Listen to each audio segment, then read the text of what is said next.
جس طریقے سے کربلا کے شہداء حسین کے رقاب میں شامل تھے، اسی طریقے سے وفادار بن کر آگے آ جائیے۔ عزیزان گرامی، یقیناً امام زمانہ علیہ السلام کو ہر مشکل گھڑی میں بلائیے، امام آپ کے ساتھ کھڑے ہیں۔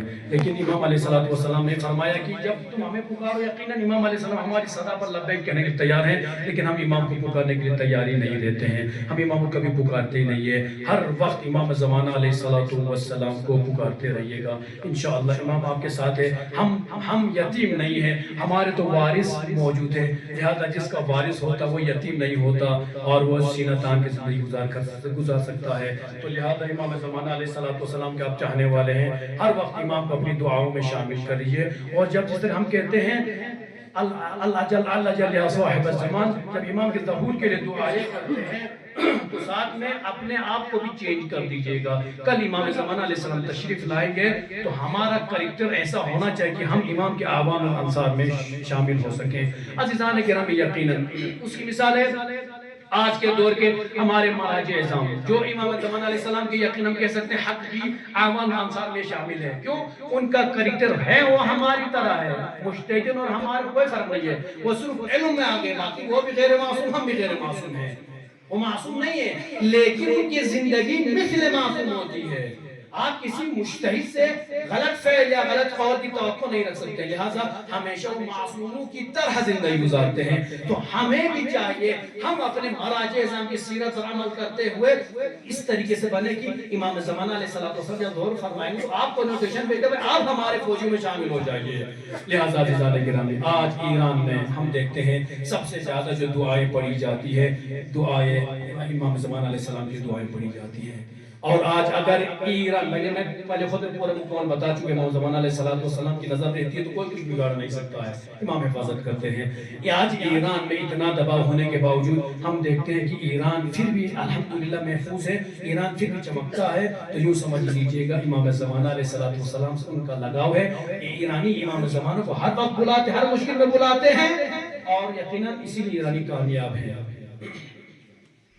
رہبر معظم کی ایک تقریر کا جملہ آپ نے سنا ہوگا، وہ لوگوں سے خطاب کرتے ہوئے کہتے ہیں کہ امام زمانہ علیہ السلام سے خطاب کرتے ہوئے فریاد کرتے ہوئے کہتے ہیں کہ اے مولا، آپ تو جانتے ہیں میں تو ایک معذور انسان ہوں، میرے ہاتھ میں کچھ بھی نہیں ہے، جو کچھ دیا ہوا تیرا ہے، تو ہی نظر کر، تو ہی ہماری مدد کر۔ اس جملے کو جب آپ غور کریں گے تو فرماتے ہیں میں نہ جسم نہ قصیدہ ہوں، میرے جسم نہ میں کچھ بھی نہیں ہے۔ وہ ہر چیز کو امام زمانہ علیہ السلام حضور مولا آپ ہی نے دیا ہے، آپ کے توسط ہمیں ملا ہے، آپ کی وجہ آئندہ بھی ملے گا، آپ کی نظر کرم فرمائیے۔ اور آج الحمدللہ یہی دعاؤں کی بدولت ہے ایران سے دشمن کتنی بھی دشمنی کرے لیکن دشمن کبھی جیت نہیں سکتا۔ لیکن آج الحمدللہ میں نے آپ سے یقیناً کل آپ نے مسجد میں دیکھا ہوگا، آج رات میں بھی ہم نے ایران کی سلامتی کے لیے، رہبر معظم کی سلامتی کے لیے، انقلاب اسلامی ایران کی سلامتی کے لیے انشاءاللہ محفوظ رہے، اس کے لیے ہم نے یہاں پر آج بعد نماز جمعہ دعاؤں کا اہتمام کیا۔ آپ ضرور تشریف رکھیے گا۔ لیکن مجھے جو افسوس کے ساتھ جو کہنا پڑ رہا ہے وہ یہ کہنا پڑ رہا ہے، میرا آپ سے میری ذاتی رائے یہ ہے، آج آپ ایران کے لیے اگر آپ سامنے نہ آئے، یاد رکھنا پھر زندگی پر امریکہ اور اسرائیل کی غلامی میں زندگی گزارنی پڑے گی۔ اگر آج ایران کا سپورٹ نہ کیا، سپورٹ کس طرح کرے گا؟ دو طریقے سے، تین طریقے، ہر طریقے سے کم از کم آپ اپنی دعاؤں کا سہارا دے سکتے ہیں، کم از کم اپنی یکجہتی کا اظہار کر سکتے ہیں، کم سے کم آپ مالی طور پر امداد کر دے کے بھی کہ ایران سے کہہ سکتے ہیں ہم آپ کی مدد کے لیے تیار ہیں، آپ جنگ لڑیے، جنگ بانا نارمل طریقے میں جنگ میں نقصانات ہوتے ہیں، اسے پیسے کی ضرورت پڑتی ہے، تو لہٰذا لیکن آج ہمارے دوران میں جہاں پہ ایران کے لیے سپورٹ بن کر آگے آنا چاہیے تھا، مجھے تعجب ہو گیا اس ہفتے جس طریقے سے ہم نے سوشل میڈیا میں دیکھا کچھ لوگ پروپیگنڈا پھیلاتے ہوئے، کس طریقے سے لوگوں کے درمیان جہاں پر لوگ ایک ساتھ ہو کر آگے ایران کے لانا چاہیے تھا وہاں پر لوگوں توڑتے ہوئے لوگ نظر آئے۔ کس طریقے سے جس طریقے سے ہم نے دیکھا کہ پچھلے ہفتے جمعیت العلماء اثنا عشری کرگل کی طرف سے دعاؤں کا بڑا اجتماع، ایران کی سلامتی کے لیے جو بڑا اجتماع رکھا گیا، اس کو دیکھ کر کچھ لوگوں کی نیندیں خراب ہو گئی، کچھ لوگوں کو وہ بے سکون ہو گئے، کچھ لوگوں کو نیند ہی نہیں آئی۔ اس کے بعد کیوں بھی رکھا ہے؟ اس کے بعد صدر محترم نے جب کہا کہ ایران کے لیے ہم مساجد وہاں جلائی گئی ہیں، امام باڑے جلائے گئے ہیں، روزوں کو جب استعمال کر دیا گیا ہے اور لہٰذا ہم ان کی مدد کرنا چاہتے ہیں، آپ چندہ جمع کریں۔ پورے کرگل میں چندہ جمع ہو گیا۔ یہ سب دیکھنے کے بعد کچھ لوگوں کی نیندیں پھر اڑ گئی۔ میں کہتا ہوں آخر سیاست کی بھی حد ہوتی ہے۔ اس موقع پر جب ایران کو سپورٹ کی ضرورت ہے، اپنے قول سے، فعل سے، مال سے سپورٹ کی ضرورت ہے، ان ایام میں بھی آپ اس میں سیاست کرتے ہوئے نظر آتے، بڑی شرم کی بات ہے۔ خاص طور پر میں علماء سے خطاب کرتے کہنا چاہوں گا، بڑی شرم کی بات ہے۔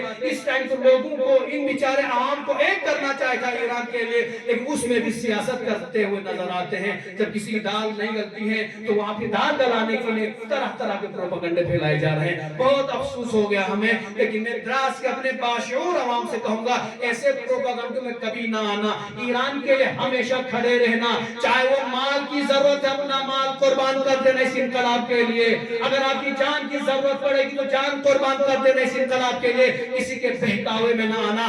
آپ نے عراق میں دیکھا ہوگا اسی ہفتے، عراق میں حشد الشعبی کے جوان یا دیگر جو جوان عراقی باشعور جوان ہیں، ایران میں جا کر ایران کی مقاومت میں ساتھ دینے کے لیے اپنے نام رجسٹر کر رہے، نام لکھ رہے ہیں کہ ہم ایران کی مدد کریں گے۔ آج ضرورت ہے ایران کو آپ کی جانوں کی، آپ کے مال کی، آپ کے دعاؤں کی۔ ایسے موقع پر ہمارے کرگل میں پروپیگنڈا پھیلایا جا رہا ہے، جوانوں کو دور کرنے کی کوشش کی جا رہی ہے، کوئی مالی مدد کر رہا ہے تو اس پر بھی پروپیگنڈا کیا۔ کتنی شرم کی بات ہے، ہمیں ڈوب کر مرنا چاہیے۔ ایسے لوگ جو لوگ سیاست ہر جگہ لاتے ہیں، سیاست اس ٹائم کرنے کی ضرورت نہیں ہے۔ آج ایران کے ساتھ کھڑے ہو جائیے، ایران کے ساتھ سیاست کرنے کی کوشش نہ کیجیے۔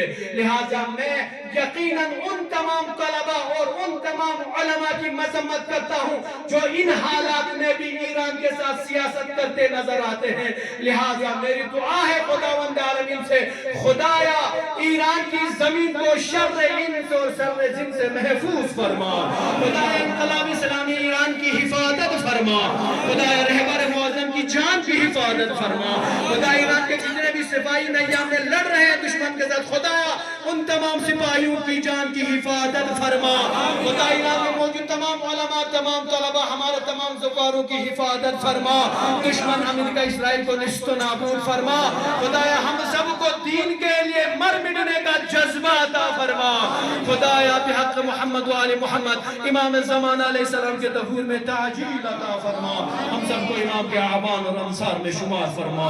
ربنا تقبل منا انك انت السميع العليم، بسم الله الرحمن الرحيم، قل هو الله